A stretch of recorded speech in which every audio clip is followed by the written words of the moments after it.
G'day, good people. Welcome to the Grow Your Clinic podcast by Clinic Mastery. Here's what's coming up inside of this episode. This episode will be right up your alley if your practitioners aren't doing the 1%ers that you expect of them. We're diving into how to improve the behavioral standards in your clinic. And trust me, you want to hear Mick's take on the recruitment and induction process that sets expectations clearly from the start.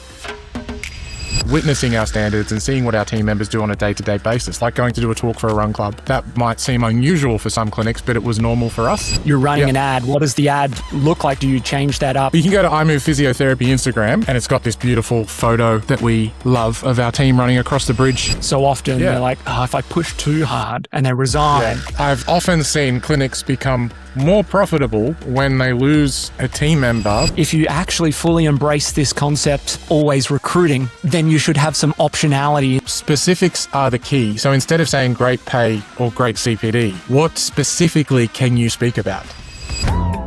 Before we dive in, today's episode is brought to you by alleyclinics.com. If you're the kind of clinic owner who loves to feel organized and stay ahead of the chaos, you'll love Alley. Think of it as your digital clone. It's the single source of truth for all your clinic's policies, systems, and training. Test it for free at alleyclinics.com. And in other news, applications are now open to work with us one-on-one at Clinic Mastery. If you want support to grow your clinic and bring your vision to life, just email hello@clinicmastery.com with the subject line podcast, and we'll line up a time to chat. All right, let's get into the episode. We're back. It's episode 378. My name is Ben Lynch. I'm joined by Michael Rizk, owner of iMove Physio and the Physio Apprenticeship. Mick, how many clinics, how many team members you got these days? While I was in Japan, we just opened Burleigh Heads in Queensland, a running room up there. A clinic in Pitt Street Mall, Sydney with Hoka. It's like a concept store where Hoka, the running brand, wanted to have a running physio in there. So that's exciting for us because it could lead to some big things. And so we've got 9 clinics now and 47 team members. We know that because we're trying to figure out, should we do a local retreat or go to Bali again? And it's probably cheaper to go to Bali now. They're doing the head count. I used to work at Joggers World here in Adelaide and in Joggers World in the city. And they had a clinic there, Podiatry First Sports, run by Adam Wiles, and Andrew Maitland at the time was part of the team, also part of the CM community. It was really good, really great. Adam Wiles would come down as a podiatrist and work on the shoe floor. I think it might have been sort of over the lunch hour most days, and I guess it was a good feeder into generating new clients for him, I assume. But it was also cool, as I was studying podiatry at the time, to be able to bounce off and work together from shoes through to podiatry insights. There you go. Yep. That's cool with Hoka. Yeah. Nice. Yeah. Nice. I think it's Hoka. Hoka? Hoka. The Australian would just be like, Hoka. Yeah. I feel like I should know this. Yeah, you probably should. Hey, they must be going all right. I went to the football the other night to watch the Crows lose to Collingwood, which I was thrilled about because I'm a Port Adelaide fan. Sorry, Crows fans. Not sorry. And I saw Hoka advertised massively throughout the stadium, so they must be doing good things. Maybe your partnership is just spurring them along. Cool. It's cool. Today, we're going to talk about standards. We're going to talk about culture. Essentially, we often hear clinic owners that will say to us, hey, my practitioners are just not doing the 1%ers, the things that, go around a consult, before a consult, the client care stuff, maybe the marketing stuff. They're just not doing it. And I want them to do it. How can you help me? And we had a little text message exchange. I just want to read this out for listeners, because I often love a bit of a Mick rant. And I feel very privileged. I hear a number of your great, passionate speeches. Maybe that's a better way than phrasing a rant. So I asked Mick, hey, Mick, have you got a bee in your bonnet that would make for a really great episode? Things that you're seeing and hearing. You coach a lot of clinic owners. And he's like, yes, let's talk about how you create great standards and being a hub for your profession.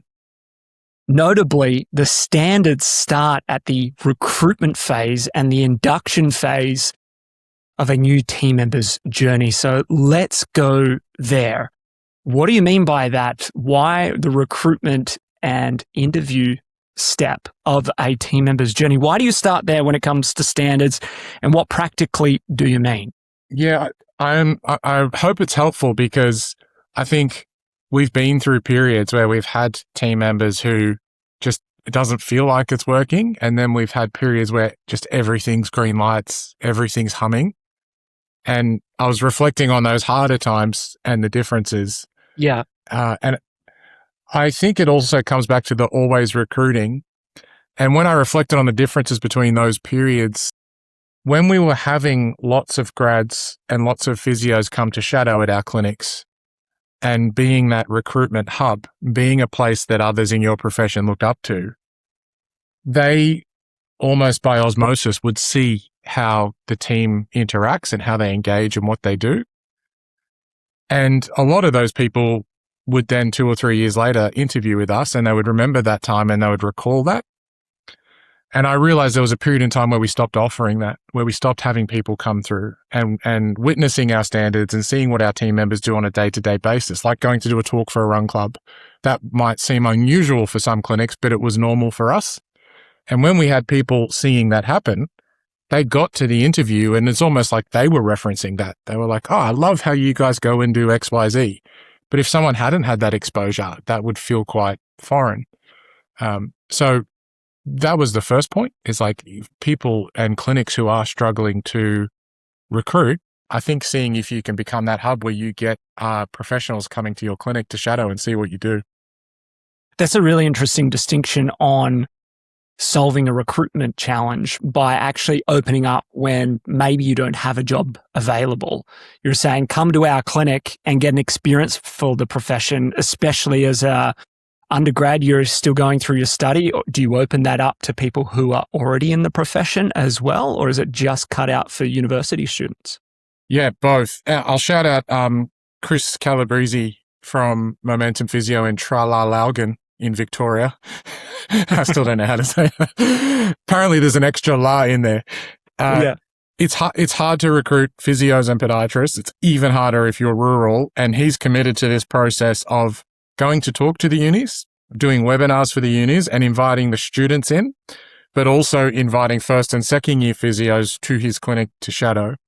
And after 3 years of doing that, he's now over recruited and gets to pick the best team members. And 3 years ago, he couldn't recruit. He wouldn't get a response to his job ad. He would only get overseas candidates. So that's been a little secret to our recruitment, but also raising the standards. Practically, we always have a job ad running. So we're spending $5 to $10 a day on Meta. We're always on Seek and our professionals advertising body. So we're getting applicants all through the year. And when we don't have a role, we're inviting those applicants to come and shadow. So if you do that for long enough, you'll solve your recruitment challenge and probably more what today is about, some of your standards challenges as well. There's so much to unpack there. The $5 to $10 a day on Meta, just through Facebook, it goes into Instagram as well. You're running an ad. What does the ad look like? Do you change that up? How often do you change it? Is there some messaging or offering that you've put together? Like, share the details so that we know. Details. You can go to iMove Physiotherapy Instagram, and it's a pinned post in our top left right now. And it just says hiring physios for Gold Coast, Melbourne, Sydney. And it's got this beautiful photo that we love of our team running across the bridge at retreat, which we feel like is just, that's so us. And, you know, that just represents our brand. You get a feeling of who we are with that. It says, join the physio team going places. While you join us, we have a pathway to 120 to 150K without dying. So we have a bit of fun with it. World-class CPD. We actually pay world leaders to present to us. And your style, you would like using world-class tech. You believed in balanced physio, which isn't giving squats for 52 weeks, and it's also not avoiding hands-on. So we're starting to speak to our values in the job ad, which is going to attract the physio that we want. Because there'll be physios that are really exercise-based and do give squats, and they might go, oh, like, here's an ad that's saying we expect you to use hands-on. Yes. And that might seem odd to some physios, but there's a lot of physios that don't do hands-on now. So we spend $5 to $10 a day on this. It's a $3,600 commitment. We're getting applicants when we don't need to hire. And throughout the year, these applicants are shadowing with us for when there will be a position. And this means we solve a recruitment problem and we get the best applicants who know our standards and our values. So when we do come to recruiting, it's like upholding a higher standard. So that's been a big secret of ours for a long time. And so when people apply or reply to that ad, what's the process? Do you say, hey, we don't have an open position right now, but what you can do is come and shadow and learn from the team joining our CPD? Is that the offer that you put to them? Yeah, exactly. If there is no positions, we tell them what's coming up. So we might be opening a clinic here or there soon. I'll say, we would love to keep your resume on file. In the application, they've sent us a video, by the way. So it says you have to send us a video answering the question, why ask, why now? So we get to see them, which is fun. Yes. And then I send them our CPD calendar, which is mapped out for the year. And I say, this is our CPD calendar. You are welcome to any of these sessions on a Wednesday. And if you can't come on a Wednesday, you're welcome to come to the clinic for 2 or 3 hours on any day. And most of them say yes, even when they are looking for other work. So that's been cool. That's been a really helpful process. It's one of the great distinctions that we've had several years ago. I think this was in the COVID era when it was really hard to recruit. It felt like an employee's market. We had new grads coming out trying to negotiate $110,000 salary as soon as they started. And here we are working with the clinic owners going, what do I do? Like, I really need to fill this spot. Am I just going to have to pay them that? And it just felt like they're on the back foot, but it's also classically the narrative that clinic owners are on the back foot. Someone resigns or they expand to a new site or location. They go, all right, now's the time to hire. And one of the fundamental things that we change about the clinic operating model for clinics, we call it the CM way, is that you should always be recruiting. That doesn't mean, as you said, you've always got a job available where they could start next week or in a couple of weeks, but that you're doing the activities to generate the awareness first that you even exist, because there's so many clinics, the interest, and then perhaps even the consideration where they come in, they do some shadowing or they put their hat, in the ring and formally apply. So I love that change. Like you said to Chris, now he's got this abundance, but also it took some time, right? You said over the last 3 years. So it's a long-term play, but now he's got more than he can manage. So we talk about sustainability. What were some of the other key things that he had done? You said working with the universities, getting in there, doing webinars, and that led to folks shadowing as well. Were there any other things that you picked up in Chris's journey? And big shout out to him for his success. Yeah. And there's 2 moments that stood out to me for Chris. The first time he held a webinar, he only had 2 candidates come and he was really disappointed and, maybe a sense of embarrassment. And those 2 people ended up telling everyone, but those 2 people now work for him. So it was a really nice, it starts with 1 or 2. And I don't forget that as clinic owners, because the first time you go to the uni, you might not get that many people. Just like the first time you post on socials about your team or your clinic, you might not get that many views, but it only takes 1 or 2. And if you can do it consistently for 1 or 2 years, it'll work. The other things that Chris did well, I think he did the combo of going to the uni for their open days, but also offering up online webinars. And you can message. Often the students will have an Instagram page or a Facebook group. So I often say, if you can find 1 or 2 people at the uni that are part of the student body, Sydney Uni, as an example, has SUPS, which is Sydney Uni Physio Society. There'll be 1 or 2 key people in that. And if you can engage with them, you can kind of bypass the uni as well and just get the student body engaged. So he did that really well. When you're reading out your ad before that you're running, it was very you, and you have a very authentic way of communicating. Were there any things that you feel you've done or you've advised other clinic owners to be able to really express who they are on the page, in the ad, to resonate with folks that are ideal candidates, that are values aligned, that are perhaps philosophically aligned with how they practice as well? Because You and I read a lot of job ads. We see a lot going out, and hey, we're all great writers now with Claude or ChatGPT helping us out. But so often it all just sounds pretty stale and very similar, quite vanilla, right? So just talk me through your process of, breaking it down, the brand, the tone of voice, the angle to attract people that you really want to work with. And maybe by extension, what you've done with other clinic owners so that they can write with that level of authenticity to attract people that they really align with. I think that that's actually a real challenge and a real fear for clinic owners, because I've been writing about physio for a long time and I've had a page for a long time. And that's a lot of practice of saying the values and the things that make us unique. And I think a lot of clinic owners feel like they don't have anything unique, or they're not as loud or as big as some other brands. And that's hard because then you don't know what to write. So the questions I ask them is, what makes them uniquely them? Why did they get into the profession?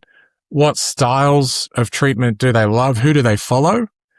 And specifics are the key. So instead of saying great pay or great CPD, what specifically can you speak about? So if you have great pay, is that because you have a really high base salary? And you can be the anti here and say, we don't do commissions, we give you a great base salary. On the flip side, you might have a low base salary and a great commission. So you can say something like, busy physios get rewarded above industry standard. You've got to know what makes your clinic unique. If you follow a certain treatment methodology or even people in the industry, I would mention that in the ad. Like, we love Lorimer Mosley's teaching. We love Maitland's teachings. Mentioning those specifics rather than just saying CPD, that starts to get you down the path of what makes you unique. I like that. That's just adding just a little bit more of specificity to it and saying, well, tell me a little bit more about that when you say mentoring or training or pay. Like, just give me a few more specifics on it. Because it may not be all that different to other people, but we do see they kind of stop at this headline like, we have fantastic mentoring and training and you'll get a CPD budget. You're just saying, hey, go a little bit further and add a few more details to this. Yeah. What did you do for CPD? Who came in and presented? How often is it? Give examples and stories. So examples and stories paint the color. Like, do you have a story from your clinic of a CPD? Or, like our story that I love telling is in COVID, Mike, our massage therapist, didn't get supported by the COVID grant. So every physio in the team sacrificed $50 from their own pay to pay Mike.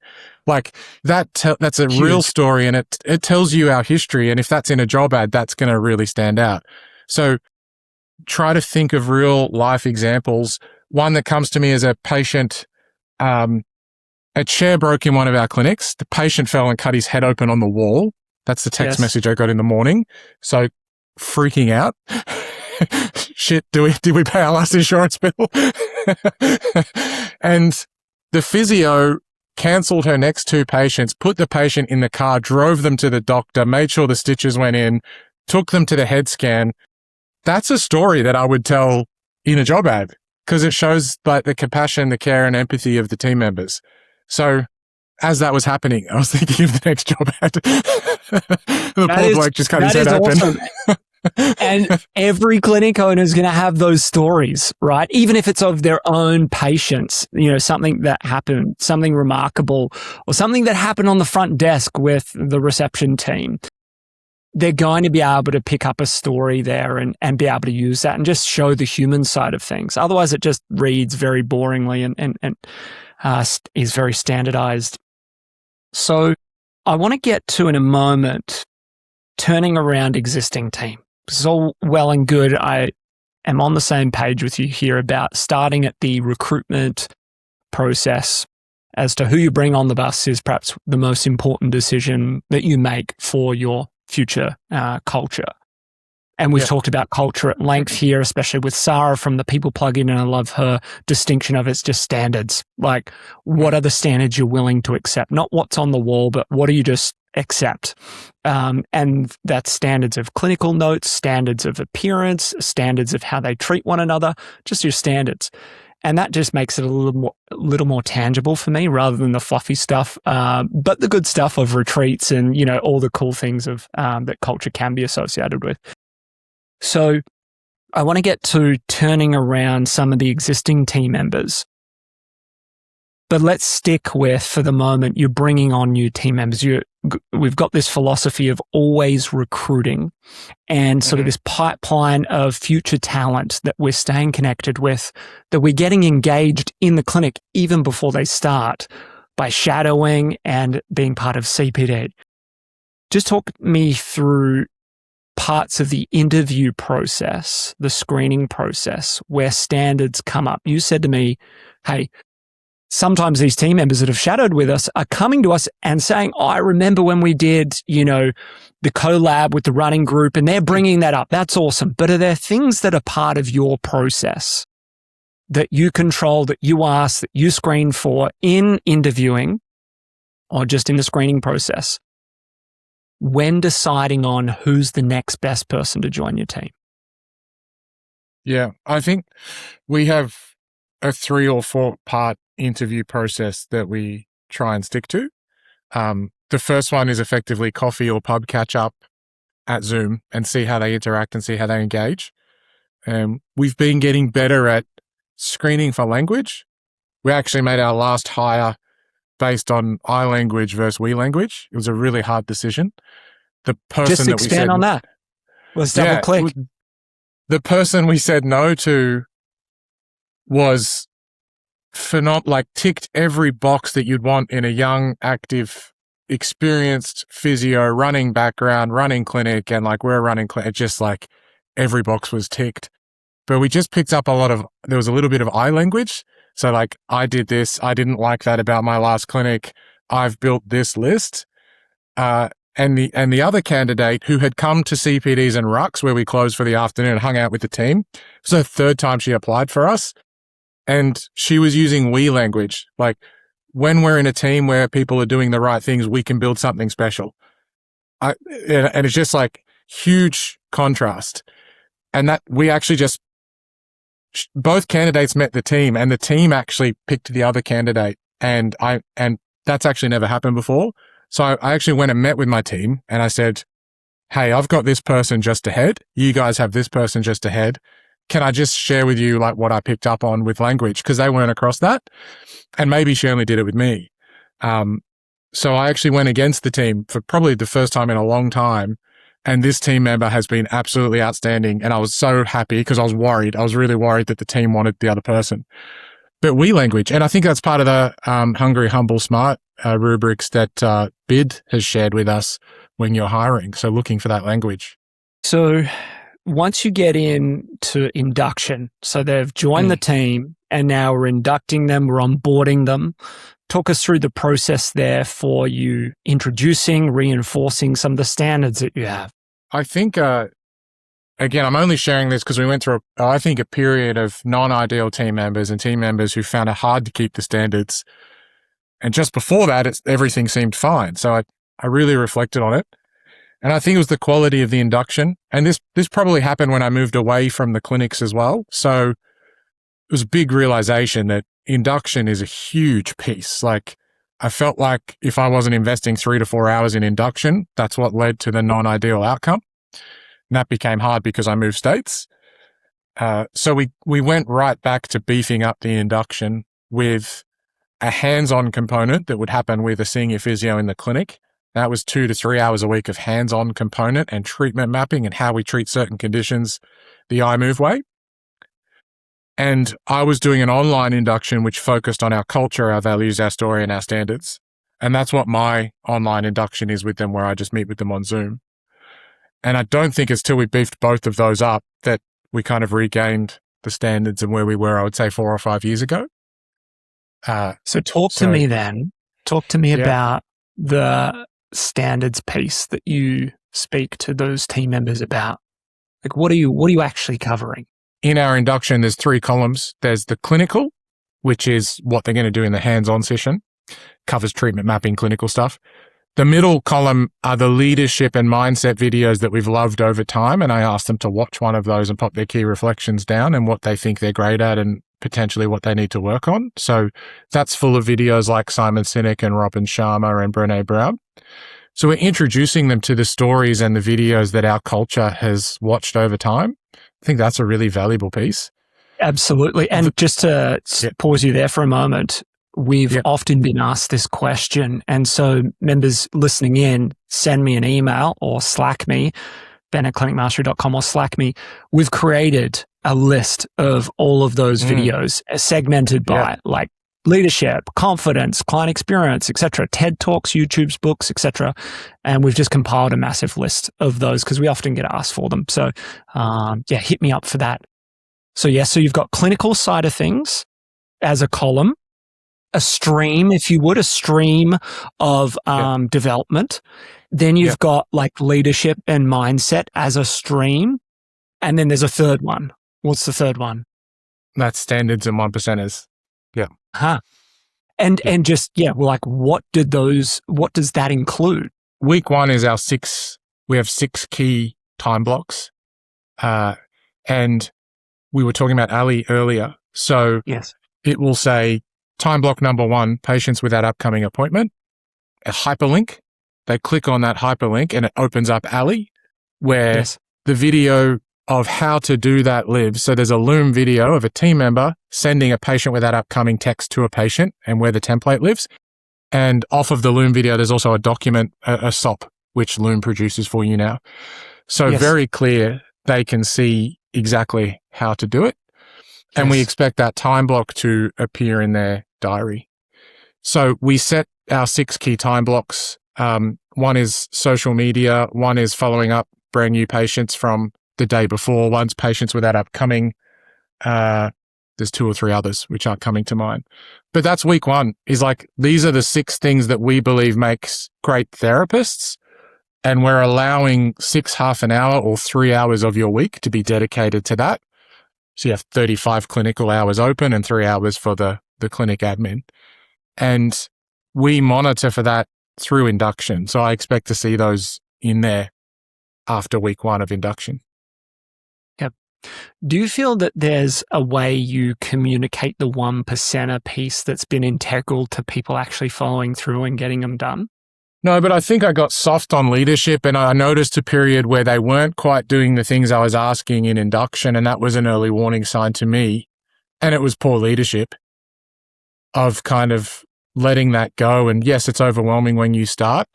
And I think I've just been a bit more firm with it and maybe pre-framing that. It's like the Induction you'll be learning a lot. It'll be fast. I don't expect you to like have memorized all of this 100%, but I do expect you to have the time blocks in and have watched the videos. And I have noticed that if people weren't doing the things that I'd asked in week 1 and week 2, almost always they turned out to be our team members that either didn't stay on or struggle all the way through. And I needed to have a more difficult conversation earlier. How do you straddle the line between micromanaging and just holding standards? I think it comes in the values piece and the values and story piece and knowing what makes your clinic unique. So I'm very good at articulating, hey, we pay our team members 40% of revenue plus super. That is generally more generous than most clinics. We do that so that our physios can be in the top 10% of physios in Australia as far as pay compared to the APA workforce consensus. On the flip side of that, there's 5 or 6 things in the week that we need our team members to do to sustain this model and contribute to the model and contribute to growth. So I'm kind of presenting the realities, the pro and con, the trade-off. But again, because they've experienced that, maybe they've been around us and they've shadowed, they see the team members doing this and it almost feels like, okay, this is normal in this culture. Yes. So I'm articulating what it takes to be great in our model and what it takes to be in the top 10%. And this is what's needed. But it's also very realistic. Like I am very clear that those 3 hours will be in your week. I don't expect you to do them outside work. And I think that's refreshing to hear for young physios particularly. And they're booked into the diary in the week in advance. So I can see next week, this is my time, and I might move it during the week, just depending on how things go, or is it kind of set? This is the time allocated to the admin duties? Yeah, that's a good question. That's worth looking into. So we have, at the start of someone's journey, we put the 6 time blocks in a space or a day where they're not working, just so it's really clear and it's stacked up. And we say, look, at the start, you're unlikely to be 100% full. So I want you to slide them in to when you feel like you can do them and you've got the energy. As you start to approach 45 and 50 patients, it's probably better practice to have those set in your week and they don't move and then your patients fall around them. So that's how we manage that. And when you said not working, you mean they're not consulting with patients. They're still employed, they're at work, but they might not be seeing patients in the early days. Is that correct? In the early days, we'll put it like as an example in Clinico, they don't work. If they're not at work Thursday, they just live there so they can be seen quite clearly. Okay. Yes. Yep. And then we drag them into where they're doing them. It's a really interesting point, and like this is where the subtlety is for folks listening. Often we've talked about clinic owners who have a different structure to you, they're going to have more admin and reception support as an example. And each clinic is different, but clinic owners who've put that unavailable time in the diary for practitioners ongoing, it could be daily, it could be on 1 day per week, but it's a large chunk. And speaking of standards / expectations, the therapists become used to that time being offline. And then they get to some point where they go, they're not seeing enough patients and I've blocked out this time. Now I need to take it back, or I can't have it weekly. Maybe it's got to go to fortnightly or to monthly. Oh, why not just remove it entirely? Because the reality is you're going to have some did not attends, some cancellations that happen, and it's unlikely to be fully utilized anyway. So in those moments, I want you to put in the admin tasks that you need to do rather than block them out ahead of time moving forward. I see how you've framed that up from the very beginning. I have seen people probably go to the extreme on that, where all of a sudden they're having problems actually with profitability and expectations of therapists actually seeing the relevant or right amount of clients in their week for it to be sustainable. Yeah. Does that make sense? Yeah, it does. I think, again, it comes down to knowing your model, which might even come right back to knowing your numbers. But if your therapist can't see enough patients in the other 33 or 34 hours, I would say there's a problem with the model and you're probably not charging enough. And I would really encourage not to take those time blocks away. And I've just seen more success when those time blocks live at the same time at the same week. But just because of habituation, it's very hard to ask a physio to do a task 9 a.m. Monday and then expect the same task to be done 3 p.m. Friday or however it moves around. So I think consistency is better, and most team members report they like that. Yep. That's a good point of all of the stories and advice we share is like, we often say, run it through your own filter. Of your own model, your own business, your own team, and the context that's there. Just as we extend on this a little bit more, turning around team members that, aren't upholding the standards. I hear that clinic owner in my head saying, all well and good, I'm not recruiting at the moment, so perhaps I haven't got the ability to change it on the front end with who comes in, but I will next time. But I've got several team members right now, and it feels like me against them. It feels like I'm trying to drive standards. I talk about this stuff at the team meeting. I bring it up in maybe our one-on-ones. I'm just not getting the cut through. I'm not getting the traction, and I feel like I'm nagging them. How do you support that clinic owner that's in that position? I think that's the hardest thing in business. Like, I don't have a perfect answer for that, but it's a hard place to be. And I think it's made harder because we know we can't recruit quickly. And we have a fear that, like, if we have this hard conversation or we rub someone up the wrong way and they leave, at the least, it's going to take 6 to 8 weeks to get someone on. That's at the least. That's if you find a good candidate quickly. And that's usually not enough time and you lose the handover. It's really hard. It's a great point you bring up about the fear. So often they're like, if I push too hard and they resign, there's all these second, third order consequences. I like to go into the nuance of it. So when I'm working with clinic owners, I think they're the questions I like to start with is like, what happens if you lose this team member? do you have someone ready to come through? It's very often that when someone's not doing something, there's either a mismatch of standards, or they simply don't want to, or they feel there's an injustice there, and that's already gone too far, and it's often hard to mend. And it very rarely leads to them improving, and most of the time it leads to them leaving, either via the owner or they self-select out. So it's a really hard place to be. So I think rather than hard and fast rules, I like to ask those questions like, what would happen if they leave? Can you take the load? And if they can take the patient load, or if they do have other people, I think it's like an orange light to go a bit more direct and a bit firmer. Yes.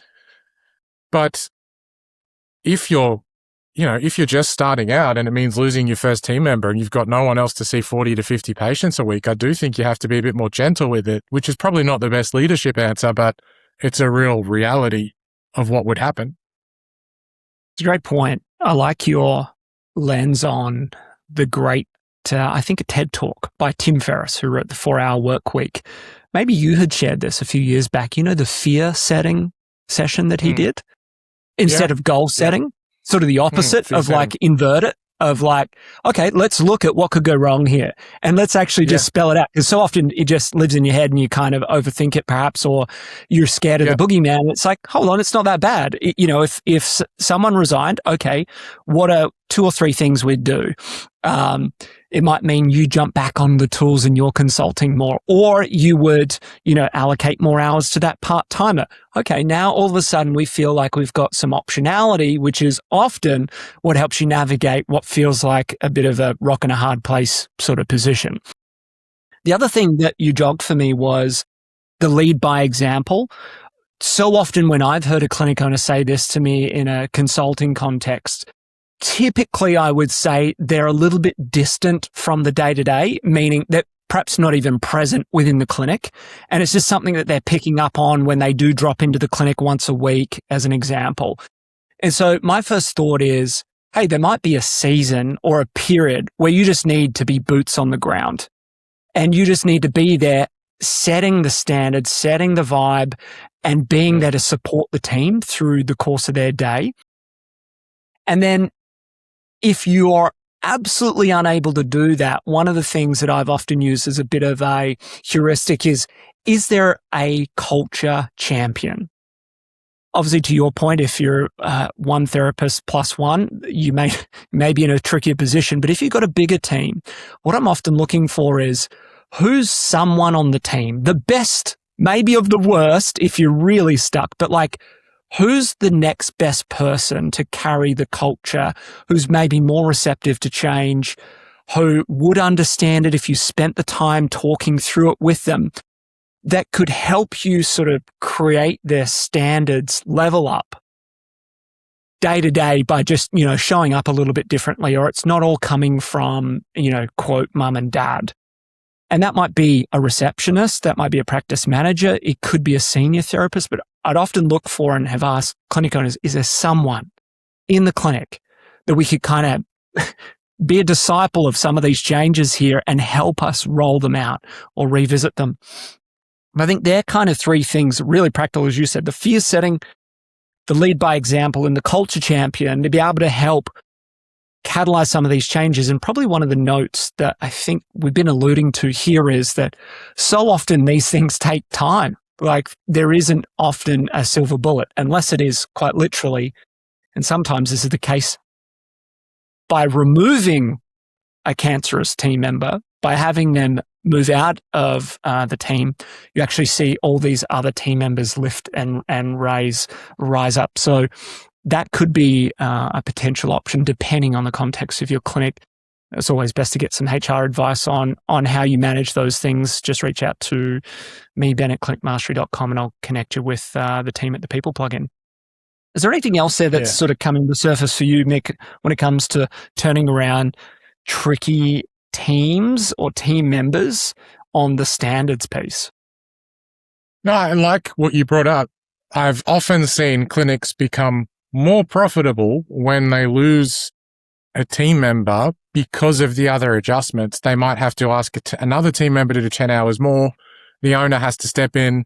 And what actually happens is you can see the same amount of patients on less wages for a period. So if you look at it like a sprint, it can be a way to deal with it mentally.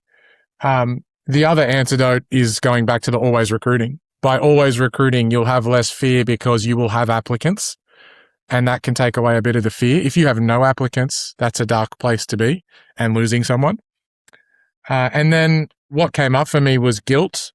I've realized for me that particularly not being in the state, there was a guilt of like, wow, these team members are trying hard. I know everyone is trying their best. They're working 38 hours a week. They're coming to my clinic to work for me, and I'm not even there. And I carried a bit of a guilt of like, oh, is it a big deal if they miss their social media day? Like, they're doing such a great job and I'm not even there. Like, it's hard for me to lead by example. So if that's a feeling that other clinic owners might feel, I think I just want to, I know what that feels like, but it's not a good answer. That's only going to lead to a bad place. You have to uphold the standards because A players only like working with A players. And the last piece that you brought up for me was the culture champion. Something we do in our induction is we show what it looks like to do a 50 or 55 patient week, what the diary looks like, where the 1%ers fall, and what pay that equates to, and how that person got there. So we actually give a snapshot of, for us, it's Josh. He's been consistently seeing the numbers that we need at our clinic and consistently doing the 1%ers. And to show that snapshot in induction of like, this is where we want you to be, and this is how we're going to get there. And it also frames up Josho as someone who can help.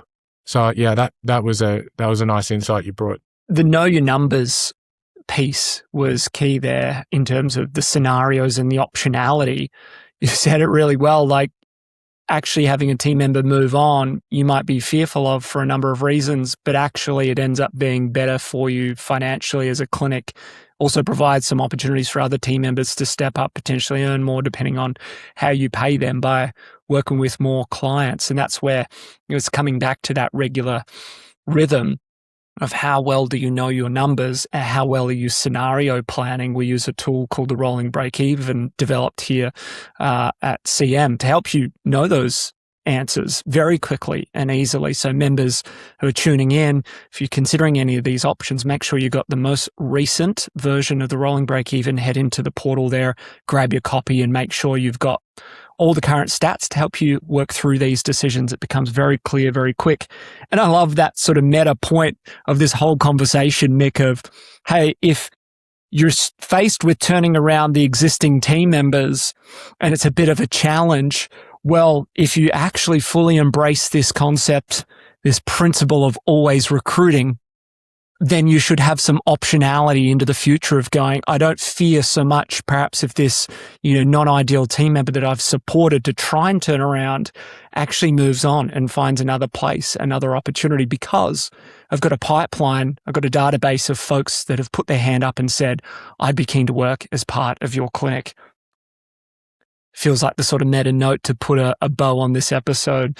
Any sort of parting points from you, Mick? Any resources you'd suggest folks tune into or go and visit maybe to help them navigate from here, which all comes back to how do we support our team to do the 1%ers, to carry the standards that reflect the culture that we ultimately want to have here at the clinic? Yeah, I'm probably going to end on don't fade the induction period and your first probations. Make sure they're booked in, because often I see clinic owners that it looks good on the surface because the new team members integrating to the culture and they're busy, but it's some of those deeper 1%ers and standards that when the clinic's busy, you might not look at because everything feels okay.